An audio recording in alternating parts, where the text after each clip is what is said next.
Marcus Reed was finishing his usual delivery route when the message came through. His hands trembled as he read the blinking red text on his ship's display screen. The cargo ship's cabin suddenly felt too small, too cramped, as the words burned into his mind. Emergency alert. Home security breach. Colony Block 7. That was his home. That was where Emily was supposed to be safe. He switched on the video feed from his house's security system, and his heart stopped. The front door had been torn open like paper. Inside, furniture lay scattered across the floor. Emily's schoolwork, which she had spread across the dining table that morning, was now scattered everywhere. But what made his blood run cold were the strange, dark marks on the walls, marks that seemed to absorb light rather than reflect it. "Emily?" He called through the comm system. No answer. Marcus punched in the emergency code to contact New Earth Colony's police force. The response was immediate, but not helpful. "Sir, we're tracking unusual energy signatures," said the officer on screen. "But they're consistent with Darkwalker technology."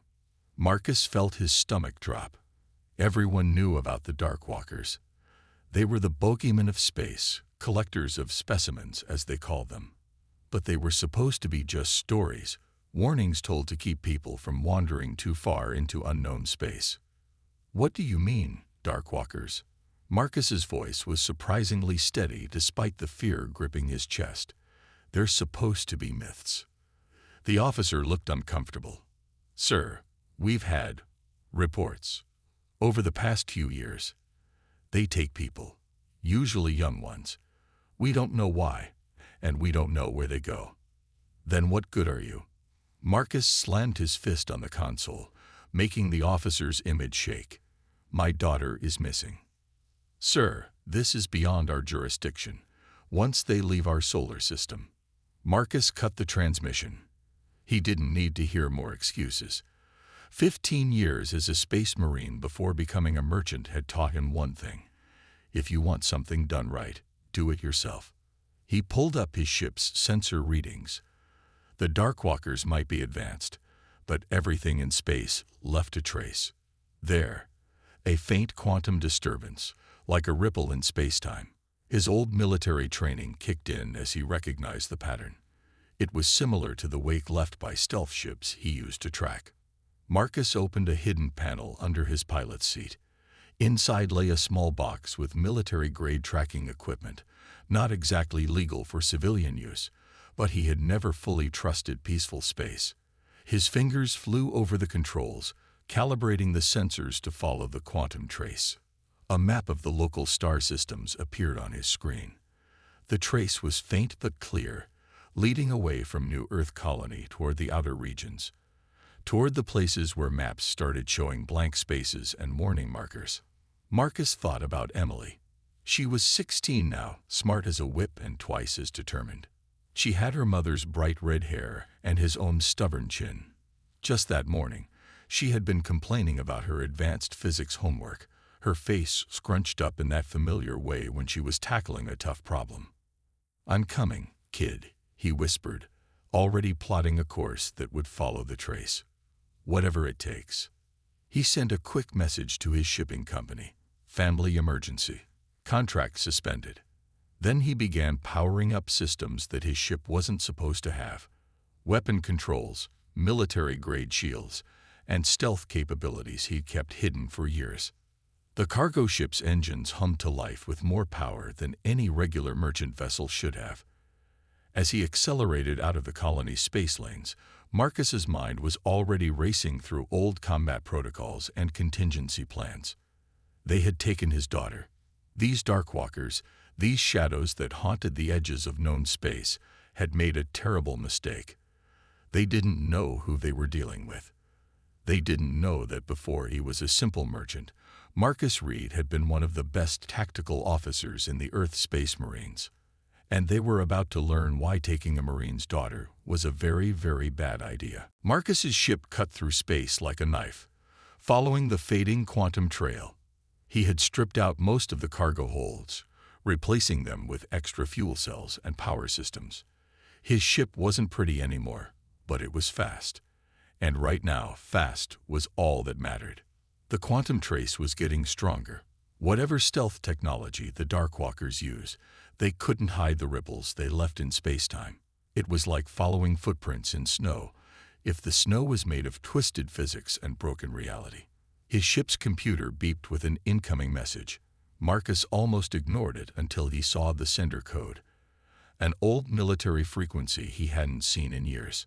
The screen flickered to life, showing a weathered face he knew well. "Reed? That really you out here in the dead zone?" "Jack Thompson," Marcus said, recognizing his old squadron mate. "What are you doing out here?" "Border patrol. Private contract." Jack's eyes narrowed.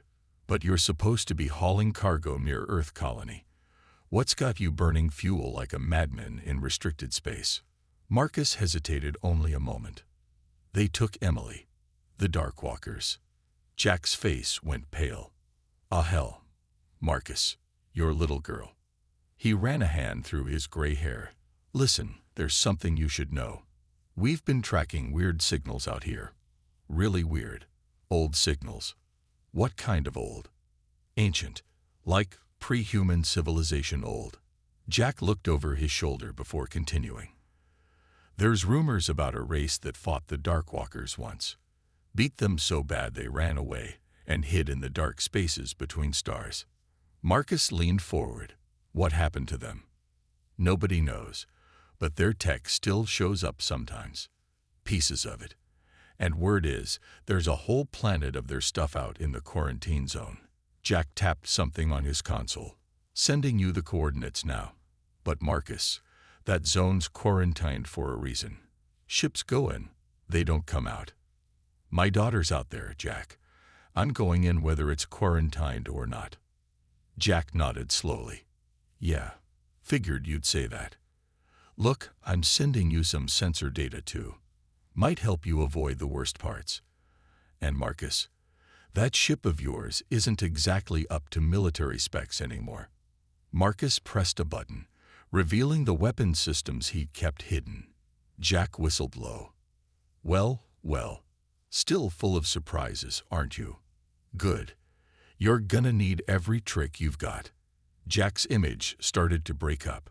"Signal's failing. Good luck, old friend. Bring her home." The screen went dark, but new data was already flowing into Marcus's navigation system. The coordinates led to a sector so far off the normal space lanes it wasn't even on most maps. Marcus adjusted his course, pushing his engines harder. The ship groaned under the strain, but held together. He'd added extra hull plating for exactly this kind of stress. The stars started to look different out here. Older, colder. Warning markers flashed on his screen as he passed the last official beacon. He was now in unmapped space. That's when his sensors picked up something new.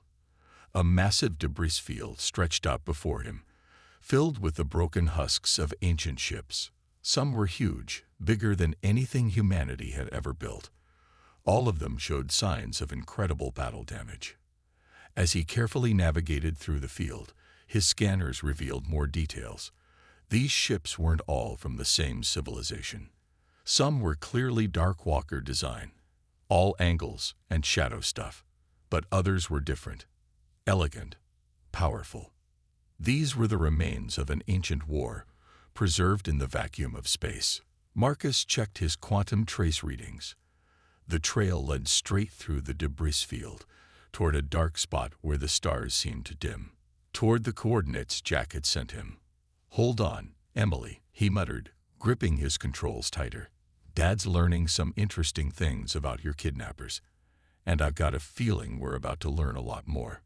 His ship slipped deeper into the debris field, dancing between the ancient wrecks, following both the quantum trail and Jack's coordinates. Somewhere ahead lay a planet that scared the Darkwalkers so much they marked it as forbidden territory. Marcus smiled grimly. Forbidden territory was exactly where he needed to go. The planet hung in space like a dark jewel. Marcus's sensors struggled to read its surface, but what they showed was fascinating.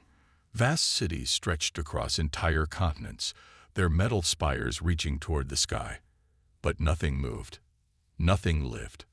Beginning descent, Marcus muttered to himself, a habit from his military days. His ship shook as it entered the atmosphere. Strange readings flooded his instruments. The air here was breathable, but thick with particles his sensors couldn't identify. He landed in what looked like an ancient spaceport. Huge landing pads stretched for miles, all empty except for his small ship. The sky above was a deep purple, and 2 moons hung low on the horizon. Marcus checked his oxygen meter one last time before stepping out. The air smelled old, like a sealed room opened after centuries. His boots clicked against metal that looked new despite being ancient. What is this place? He wondered aloud. His words echoed off empty buildings. He pulled out his scanner, checking for any signs of the technology Jack had mentioned. The readings were confusing. Energy signatures came from everywhere, as if the whole planet was one giant machine. A flashing light caught his attention.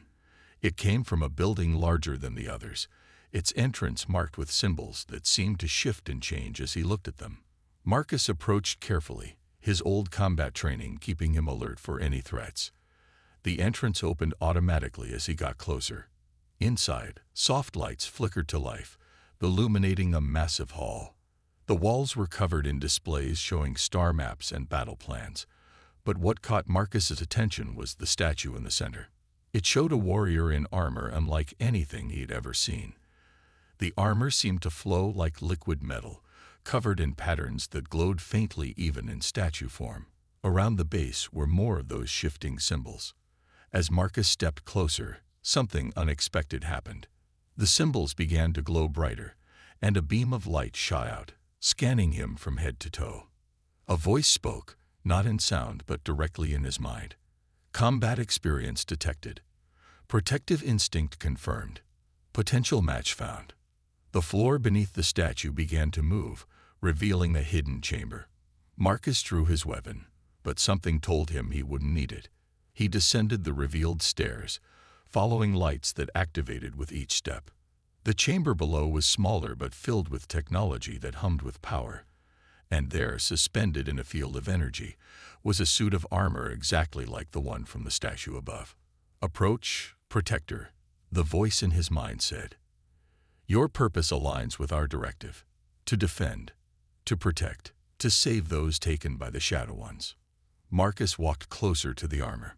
It was beautiful and terrifying at the same time.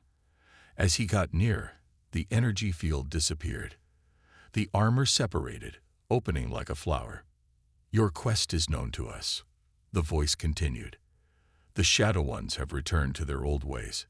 Taking, collecting. The young one you seek is not the first, nor the last." "Can this armor help me find my daughter?" Marcus asked. "It can do much more. We were the Guardians. We fought the Shadow Ones when they first began their collections. This armor is our legacy, our gift to those who would protect others." The armor moved on its own, pieces floating toward Marcus. "Will you accept our legacy? Will you become a Guardian?" Marcus thought of Emily, somewhere out there in the hands of the Darkwalkers. He thought of all the other specimens they had taken over the years. His decision was easy. "Yes," he said. The armor assembled around him, each piece connecting smoothly. Power flowed through him, and knowledge flooded his mind. He saw how to use the armor's weapons, its shields, its ability to bend gravity itself. "The Shadow Ones fear this armor," the voice said. "They remember their defeat. They remember the Guardians. And now, they will remember you." Marcus flexed his armored hand, watching as the metal responded like a second skin. Through the armor's sensors, he could see energy patterns he never knew existed. He could feel the quantum trails more clearly than ever. "I'm coming, Emily," he said, his voice resonating with new power. "And this time, I'm bringing something the Darkwalkers fear." The planet hung in space like a dark jewel. Marcus's sensors struggled to read its surface, but what they showed was fascinating. Vast cities stretched across entire continents, their metal spires reaching toward the sky. But nothing moved. Nothing lived. Beginning descent, Marcus muttered to himself, a habit from his military days. His ship shook as it entered the atmosphere. Strange readings flooded his instruments. The air here was breathable, but thick with particles his sensors couldn't identify. He landed in what looked like an ancient spaceport. Huge landing pads stretched for miles, all empty except for his small ship. The sky above was a deep purple, and 2 moons hung low on the horizon. Marcus checked his oxygen meter one last time before stepping out. The air smelled old, like a sealed room opened after centuries. His boots clicked against metal that looked new despite being ancient. What is this place? He wondered aloud. His words echoed off empty buildings. He pulled out his scanner, checking for any signs of the technology Jack had mentioned. The readings were confusing. Energy signatures came from everywhere, as if the whole planet was one giant machine. A flashing light caught his attention. It came from a building larger than the others, its entrance marked with symbols that seemed to shift and change as he looked at them. Marcus approached carefully, his old combat training keeping him alert for any threats. The entrance opened automatically as he got closer. Inside, soft lights flickered to life, illuminating a massive hall. The walls were covered in displays showing star maps and battle plans. But what caught Marcus's attention was the statue in the center. It showed a warrior in armor unlike anything he had ever seen. The armor seemed to flow like liquid metal, covered in patterns that glowed faintly even in statue form. Around the base were more of those shifting symbols. As Marcus stepped closer, something unexpected happened. The symbols began to glow brighter, and a beam of light shot out, scanning him from head to toe. A voice spoke, not in sound but directly in his mind. Combat experience detected. Protective instinct confirmed. Potential match found. The floor beneath the statue began to move, revealing the hidden chamber. Marcus drew his weapon, but something told him he wouldn't need it. He descended the revealed stairs, following lights that activated with each step. The chamber below was smaller but filled with technology that hummed with power. And there, suspended in a field of energy, was a suit of armor exactly like the one from the statue above. "Approach, Protector," the voice in his mind said. "Your purpose aligns with our directive. To defend, to protect, to save those taken by the Shadow Ones." Marcus walked closer to the armor. It was beautiful and terrifying at the same time. As he got near, the energy field disappeared. The armor separated, opening like a flower. "Your quest is known to us," the voice continued. "The Shadow Ones have returned to their old ways. Taking, collecting. The young one you seek is not the first, nor the last." "Can this armor help me find my daughter?" Marcus asked. "It can do much more. We were the Guardians. We fought the Shadow Ones when they first began their collections. This armor is our legacy, our gift to those who would protect others." The armor moved on its own, pieces floating toward Marcus. "Will you accept our legacy? Will you become a Guardian?" Marcus thought of Emily, somewhere out there in the hands of the Darkwalkers. He thought of all the other specimens they had taken over the years. His decision was easy. "Yes," he said. The armor assembled around him, each piece connecting smoothly. Power flowed through him, and knowledge flooded his mind. He saw how to use the armor's weapons, its shields, its ability to bend gravity itself. "The Shadow Ones fear this armor," the voice said. "They remember their defeat. They remember the Guardians. And now, they will remember you." Marcus flexed his armored hand, watching as the metal responded like a second skin. Through the armor sensors, he could see energy patterns he never knew existed. He could feel the quantum trails more clearly than ever. "I'm coming, Emily," he said, his voice resonating with new power. "And this time, I'm bringing something the Darkwalkers fear." Marcus's ship dropped out of faster-than-light travel near a massive structure floating in space. It looked like a giant black crystal, absorbing all light that touched it. The Darkwalkers' collection facility. Multiple containment levels detected, the armor's AI reported in his mind. Thousands of stasis pods. Various species. Many young ones. Marcus guided his ship closer, using the armor's stealth systems to hide from the facility sensors. Can you find Emily? Human life signs detected on level 47.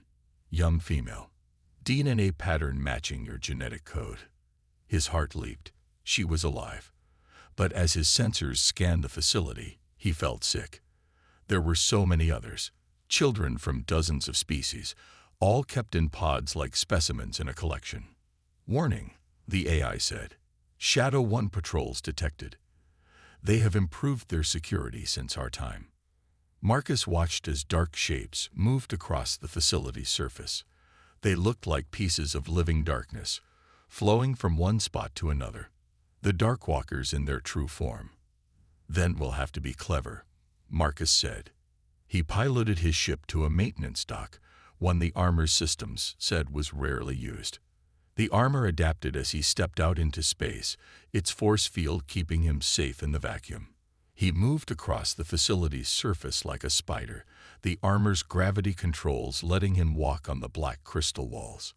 Inside, the corridors were dark, lit only by faint purple lights. Perfect for the Darkwalkers, but the armor's vision systems let Marcus see everything clearly. 2 guards approaching, the AI warned. Marcus pressed himself against a wall. The armor shifted, matching the dark crystal surface perfectly. The Darkwalkers flowed past him, their shadowy forms rippling as they moved. They never noticed him. Level 47 is 3 sections up, the AI guided. Caution. Higher security around specimen containment areas. Marcus moved carefully through the facility. He had to stop several times to let patrols pass, each time the armor hiding him perfectly. The Guardians had clearly designed this suit specifically to counter Darkwalker abilities. Finally, he reached level 47. The security here was different. Energy fields crisscrossed the corridors, and more Darkwalkers patrolled the halls. Emily's pod is in Section C, the AI reported. But there is a problem. The security system requires a Shadow 1's touch to deactivate. They never expected to face physical beings here. Marcus smiled inside his helmet. Then let's get their attention. He stepped into the open, armor glowing with power. The nearest Darkwalkers froze, their shadowy forms rippling with what could only be fear. Remember this armor? Marcus asked. The Darkwalkers tried to flee, but Marcus was faster. The armor's weapons fired, hitting both creatures with beams of light. Their shadowy forms solidified, becoming crystal-like statues. Alarms blared through the facility. More Darkwalkers appeared at both ends of the corridor, but they kept their distance. They remembered what this armor could do to them. Open the containment cells, Marcus demanded. One of the Darkwalkers moved forward slightly. When it spoke, its voice was like whispers in the dark. Guardian, your kind was destroyed. I'm a new kind of Guardian, Marcus said. And you took my daughter. He raised his arm, weapon charging. The Darkwalker quickly pressed its shadowy form against the security panel.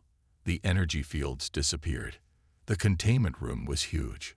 Hundreds of stasis pods lined the walls, each holding a young being from different species. And there, in pod number 2854, was Emily. Marcus ran to her pod, checking her vital signs. She was alive, just sleeping. As he worked to wake her up, he looked at all the other pods, all the other children taken from their families. They're all coming with us, he said. The facility's security forces are mobilizing, the AI warned. Marcus nodded as he lifted Emily from her pod. Good, because I want them all to see what happens when they take someone's child. He gently set Emily down and turned to face the corridor, where shadows were gathering. The armor hummed with power, ready for battle. It was time to show the Darkwalkers that they weren't the scariest things in space anymore. Emily's eyes fluttered open as the stasis effects wore off. Dad? She whispered, looking up at the armored figure before her. It's me, kiddo, Marcus said, his helmet retracting to show his face. Can you stand? She nodded, getting to her feet slowly. Her eyes widened as she took in the glowing armor and the room full of stasis pods. What is all this? What happened to you? Before Marcus could answer, the AI's warning rang in his mind. Multiple shadow ones approaching. Combat formation.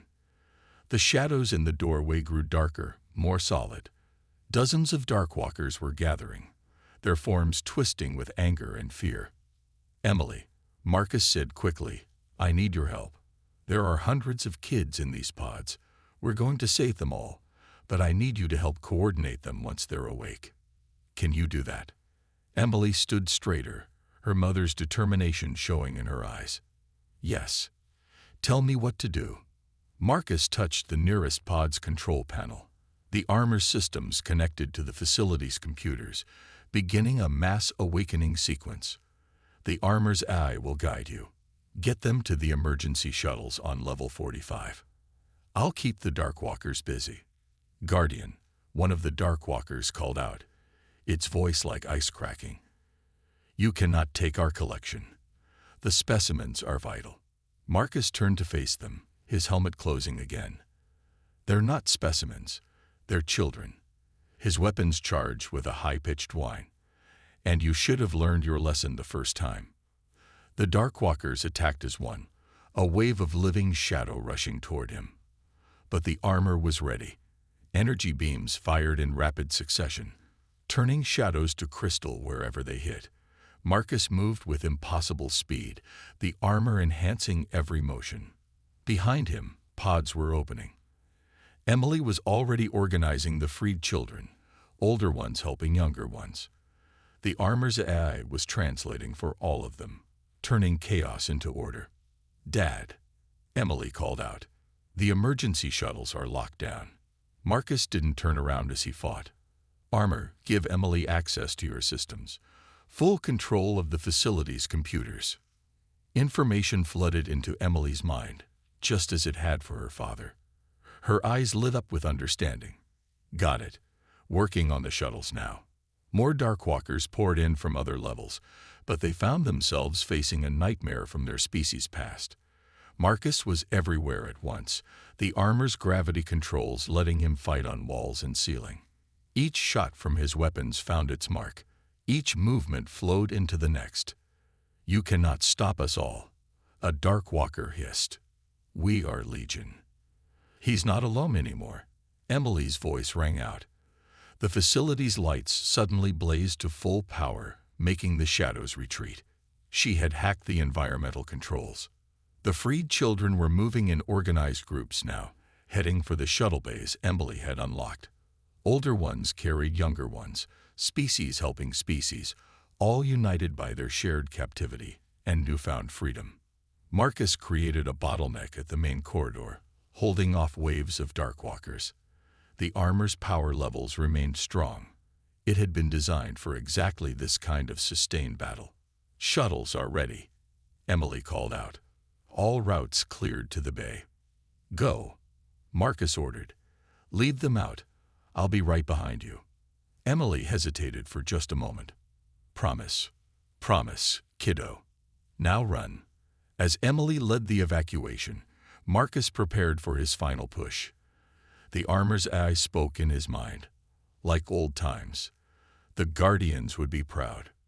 The next wave of Darkwalkers found themselves facing not just ancient armor, but a father's determination. Marcus charged forward, weapons firing in wide arcs, creating barriers of crystallized shadows. Through the armor's sensors, he could see the shuttle starting to launch. Could see Emily coordinating the escape like she was born for it. His daughter, turning a rescue mission into a revolution. Your collection is leaving, Marcus told the retreating shadows. And they're never coming back. The armor hummed with power as he began fighting his way back to the shuttle bay. It was time to keep his promise to Emily. The last shuttle was waiting when Marcus reached the bay. Emily stood at its door, waving him in. Behind him, crystallized Darkwalkers littered the corridors like strange statues. Everyone else is away safely, Emily reported as Marcus jumped aboard. The other shuttles are already jumping to safe coordinates. But before they could close the door, a different kind of darkness filled the bay. This shadow was deeper, older. A voice spoke, not in whispers like the others, but in deep, rolling thunder. Guardian, it said. or rather, human in guardian armor. We would speak. Marcus pushed Emily behind him, weapons ready. Speak fast. The darkness took shape, forming into something like a throne. On it sat a darkwalker larger than any they'd seen, its form more solid, more defined. "We are the Elder Shadow," it said. "What you have done here, perhaps it was inevitable. The Guardian's legacy lives on. But you do not understand the purpose of our collection. No reason is good enough." Marcus started, but the Elder Shadow raised what might have been a hand. "There is a darkness coming," it said. "Greater than us, greater than the Guardians. We have seen it at the edges of space. It devours all. We collected the young ones to preserve their species, to study them, to prepare them." The armor's AI spoke in Marcus's mind. "They speak truth. My sensors detect unusual void patterns at the galaxy's edge. Something approaches." Emily stepped out from behind her father. "So you kidnapped children, kept them in pods. That was your solution?" The Elder Shadow seemed to ripple. "We know no other way. We are limited in our understanding of other life. We collect, we study, we preserve, then learn a better way," Emily said firmly. "Work with us, not against us. You want to save people from this darkness. Try asking for help." Marcus felt pride swell in his chest. His daughter, standing before an ancient alien leader, teaching it about cooperation. The Elder Shadow was silent for a long moment. Perhaps we have been wrong. The Guardians tried to tell us this long ago. We did not listen." "Then listen now," Marcus said. "These children you took, their species will want revenge, unless we help protect them from what's coming." The Elder Shadow finished. "Yes, we see now. The Guardians chose well with you, human, and your offspring. She has wisdom."